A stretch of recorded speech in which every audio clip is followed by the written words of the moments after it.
You searched sailing Caribbean, and I get it, because the Caribbean is basically the internet's definition of freedom. Turquoise water, trade winds, and that I'm going to island hop forever energy.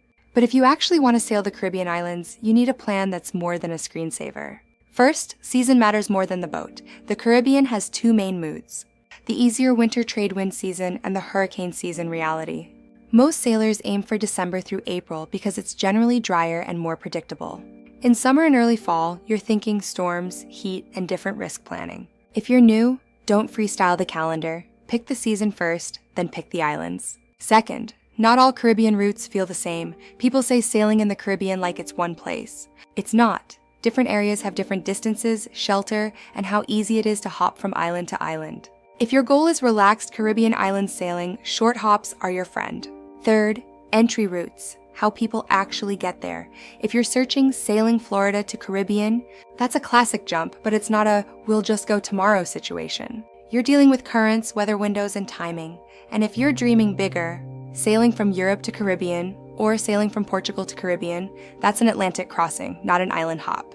Different preparation, different mindset, different safety planning. Fourth, trade winds are amazing and also humbling.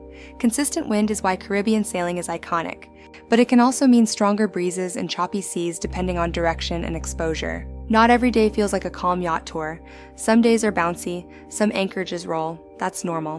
Which brings us to the most important Caribbean skill: anchoring and comfort planning. If your anchoring game is weak, Caribbean sailing life will humble you fast. You want to understand holding, scope, swell direction, and how to choose an anchorage that actually lets you sleep. Fifth, budgeting. Caribbean isn't cheap, it's variable. Your costs depend on marinas versus anchoring. How often you eat out, how much you motor, and how much you break because something will break. So plan your basics, then add a boat life surprise fund. That's not pessimism, that's experience. Sixth, paperwork and local rules are part of the game.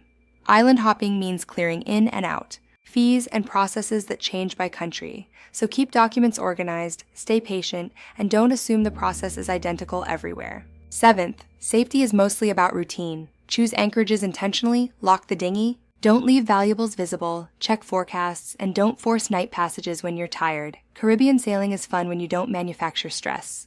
Quick note, if you searched "know this before sailing Royal Caribbean," that's usually cruise related. This is about sailing a boat. But the overlap is expectations. The Caribbean is beautiful, but it's not frictionless. Weather matters, crowds exist, prices vary, planning beats improvising. So here's the takeaway. Pick the season first, choose a route that matches your skill level, plan weather windows for any big jump, get your anchoring and comfort system solid, budget for the saltwater surprise, and treat paperwork like part of the adventure. Because once you do that, sailing Caribbean stops being a fantasy mood board and becomes a lifestyle you can actually live.